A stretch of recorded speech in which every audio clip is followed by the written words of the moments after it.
Madame, monsieur, merci de rester avec nous. Un signe de décrispation des relations entre les RDC et l'Union européenne. L'annonce ce vendredi de la réouverture de la maison Schengen à Kinshasa, la partie congolaise et celle de l'Union européenne, représentée par le Royaume de Belgique, se sont mis d'accord sur les conditions devant aboutir à sa réouverture.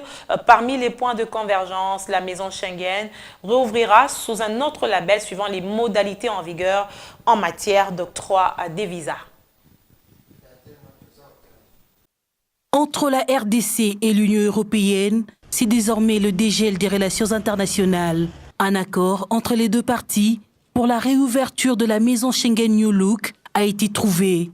François Béat, conseiller spécial du chef de l'État en matière de sécurité, et Philippe Bagnière, chargé d'affaires AI de l'Union européenne, ont apposé leur signature sur ce document permettant la réouverture de cette maison de délivrance des visas pour l'Europe. Plusieurs points ont été revus, surtout concernant l'octroi des visas aux officiels congolais. La maison Schengen rouvrira sous un autre label, défini après consultation des partenaires de l'espace Schengen, suivant les formalités en vigueur en matière d'octroi des visas. La République démocratique du Congo s'engage à rétablir l'immunité diplomatique sur le bâtiment dédié aux activités de la maison Schengen.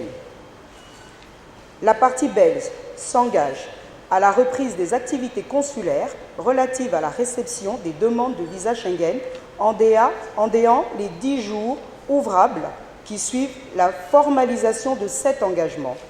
En accord avec les ambassades des États membres de l'espace Schengen qui se sont engagés dans la mise en place de la maison Schengen, il est institué un comité de pilotage regroupant les ambassades CIS à Kinshasa et qui participe au dispositif commun de délivrance des visas Schengen.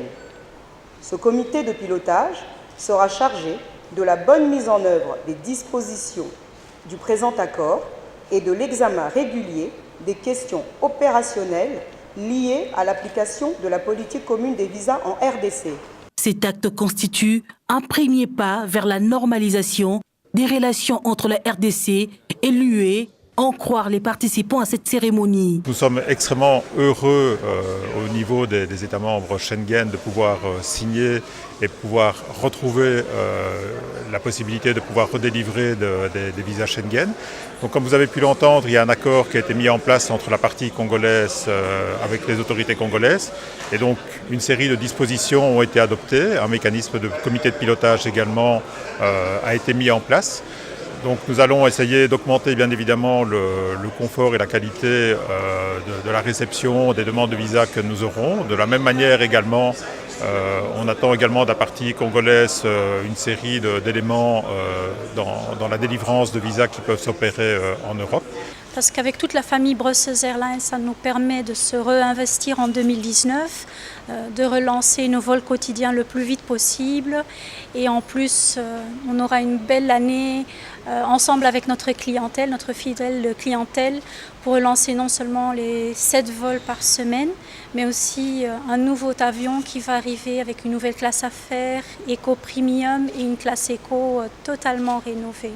Nous avions retiré l'immunité diplomatique à la maison Schengen il y a quelques mois et partant, cette maison a dû cesser ses activités. Et aujourd'hui, c'est le retour à la normale. Demain, comme l'avait promis le président de la République lors de son adresse à la communauté diplomatique accréditée à Kinshasa, il sera aussi question de normaliser par la nomination d'ambassadeurs de l'Union européenne ici à Kinshasa et de la RDC auprès de l'Union européenne à Bruxelles.